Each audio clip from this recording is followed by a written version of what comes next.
हाँ तो विद्यार्थियों, स्वागत है आपका अपने YouTube चैनल मैथ्स पॉइंट पे।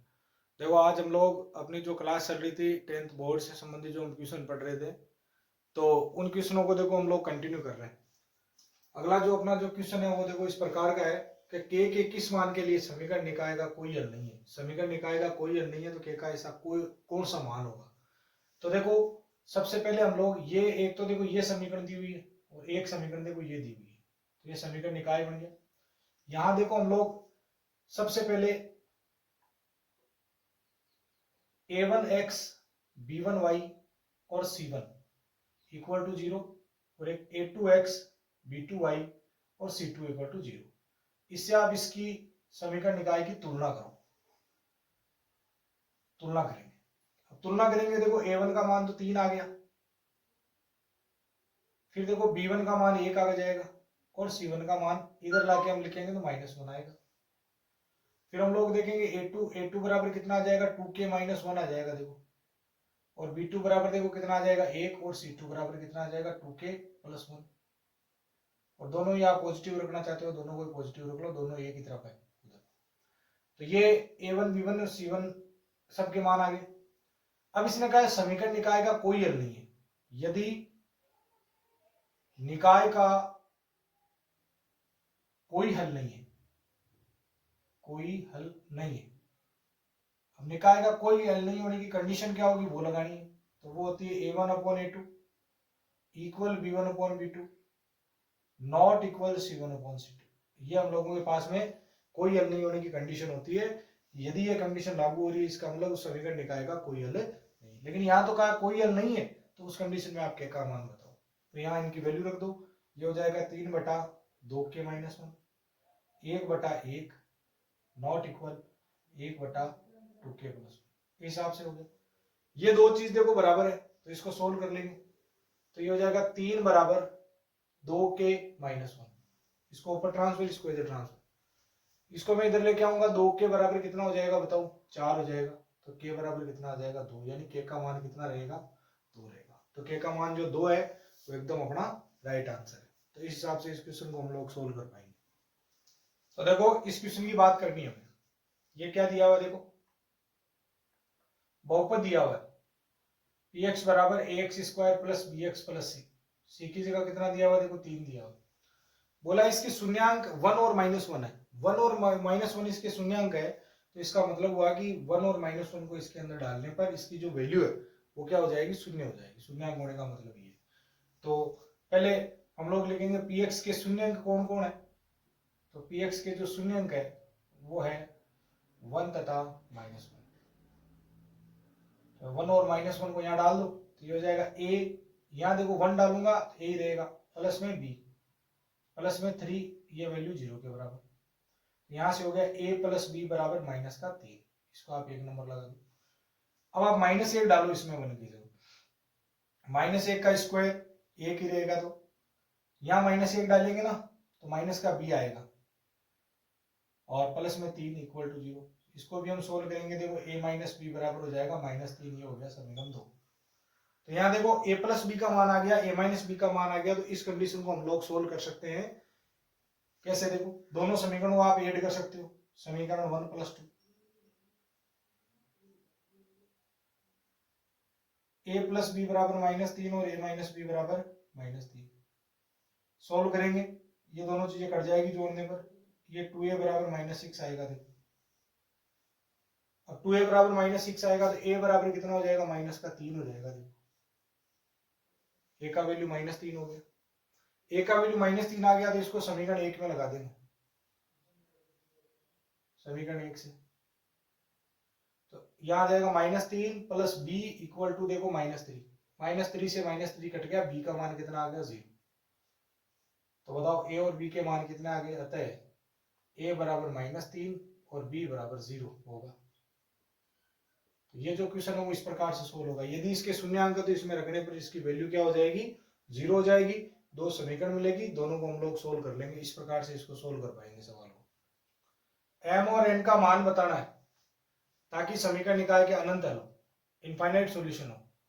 तो वही सेम टू सेम मान a1 की वैल्यू हम देंगे तो देखो 2m - 1 आ जाएगा, b1 की वैल्यू 3 आ जाएगी और c1 की वैल्यू -5 आ जाएगी। A2 की वैल्यू हम बात करें तो 3 आ जाएगी, B2 की वैल्यू हम बात करें तो n-1 आ जाएगी और C2 की वैल्यू -2 आ जाएगी। प्रश्नानुसार प्रश्न कह रहा है कि जो समीकरण निकाय है इसके इनफाइनाइट सॉल्यूशन है, इनफाइनाइट सॉल्यूशन है तो A1/A2 बराबर होगा B1/B2 के और C1/C2, तीनों चीजें आपस में क्या होगी, बराबर होगी। कोई हल नहीं है तो ये तीसरी वाली चीज बराबर नहीं होती है।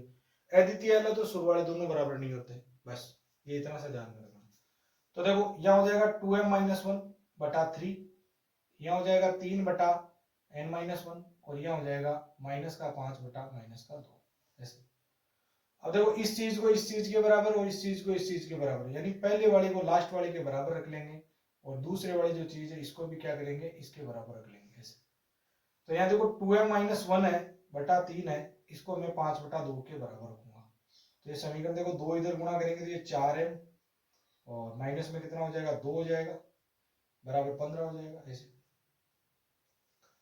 अब देखो यहाँ हम लोग बात करते हैं, यहाँ से m की वैल्यू निकालूंगा तो m बराबर देखो 2 जोड़ेंगे 17, 17 बटा कितना आ जाएगा, 4 आ जाएगा, ये m का मान आ गया 17 बटा 4। इस चीज को बराबर रखेंगे, देखो n-1 को हम लोग 5 बटा 2 के बराबर रख लेंगे, 2 इधर गुणा ये इधर गुणा, या फिर ये देखो इससे गुणा होगा 6 और 5 इसके बट्टे में आ जाएगा, n-1 यहाँ चला जाएगा, एक इधर आगे इसमें जुड़ेगा तो 6 बटा 5 में एक आप ऐड कर दो तो n बराबर कितना हो जाएगा, 5 और 6 कितने हो गए, 11, 11 बटा 5, तो n का मान आ जाएगा 11 बटा 5, m का मान आएगा 17 बटा 4 और n का मान आएगा 11 बटा 5। तो ये दोनों इस प्रकार से वैल्यूज आएगी। इस सवाल की बात करते हैं, दो अंकों की एक संख्या में इकाई अंक दाई अंक के दोगुना के बराबर है। यदि संख्या में 27 जोड़ दिया जाए तो अंक अपने स्थान परस्पर बदल लेते हैं, तो वो संख्या बताओ। देखो जब भी कोई भी संख्या है, सपोज दो अंकों की, जैसे मान लो 36 है, तो हम इसको ऐसे लिखेंगे 6 + 3 × 10, मतलब दाई अंक हमेशा कितने से गुणा होगा, 10 से गुणा होगा। जो दाई अंक है वो 10 से गुणा, इकाई अंक 1 से गुणा, यदि दो अंकों की संख्या है। और दो अंकों की संख्या है तो एक तो उसमें इकाई का अंक होगा, तो जो संख्या का इकाई अंक है वो क्या हो जाएगा, बताओ, इकाई अंक, संख्या का इकाई अंक, इकाई अंक मैंने x ले लिया देखो, और जो दाई अंक है वो मैंने ले लिया y, ऐसे ले लिया। तो जो संख्या है वो क्या बनेगी बताओ, इससे यदि हम संख्या बनाना चाहे तो संख्या बनेगी, दाई अंक को आपको 10 से गुणा करना पड़ेगा, उसमें इकाई अंक जोड़ना पड़ेगा, ये संख्या बनेगी। अब इसने एक बात कही है, दो अंकों की संख्या जो है उसमें इकाई अंक दाई के अंक का दोगुना है, इकाई अंक दाई वाले अंक का क्या है, दोगुना है। तो प्रश्नानुसार मैं बात करता हूं, इकाई अंक कौन है, x है, वो दाई अंक का डबल के बराबर है, इसको आप 1 नंबर बात लगा दो। फिर इसने आगे क्या कहा, यदि संख्या में 27 जोड़ दिया जाए, ये जो अपनी संख्या है 10y + x, इसमें मैं 27 ऐड कर दूं तो ये जो संख्या है किसके बराबर हो जाती है, ये संख्या परस्पर अपने स्थान बदल लेती है, स्थान बदल लेती है, मतलब ये चीज इधर, ये चीज इधर, ये चीज इधर आ जाएगी, ये चीज इधर, यानी 10x + y इस रूप में आ जाएगी संख्या।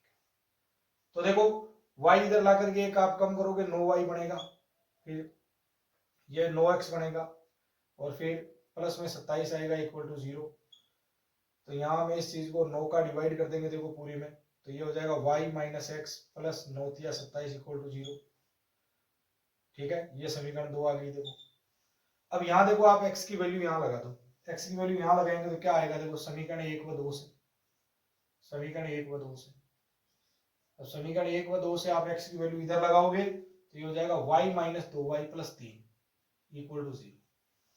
ठीक है, यहाँ देखो x वाली जगह 2y लिख दिया, ये इसमें से कम हो जाएगा, -y + 3 = 0, यानी y बराबर हो जाएगा 3, y की वैल्यू 3 आ जाएगी। y की वैल्यू 3 आ गई तो इसको हम लोग यहाँ लगा देंगे समीकरण 1 में, समीकरण 1 में x की वैल्यू कितनी हो जाएगी, x बराबर 2 × 3 कितना हो जाएगा, 6 हो जाएगा। तो बताओ संख्या क्या होगी, संख्या होगी देखो, संख्या यहाँ y की जगह लिखेंगे 3, 30 हो गया और 6 कितना हो जाएगा, 36, तो संख्या हो जाएगी 36, क्योंकि यहाँ देखो y की जगह तो 3 डालना है ना, 30 हो गया, 6 यहाँ लिखना है 36। ठीक है, इस हिसाब से अपनी संख्या होगी 36। बाकी जो है अगली क्लास में देखेंगे। तो यहाँ तक जो आपको ये जो जितने भी क्वेश्चन मिल रहे हैं इनको आप ध्यान से देखते रहे, क्योंकि ये जो पिछले जो एग्जाम हुए हैं उन एग्जामों में आए हुए हैं ऐसे क्वेश्चन।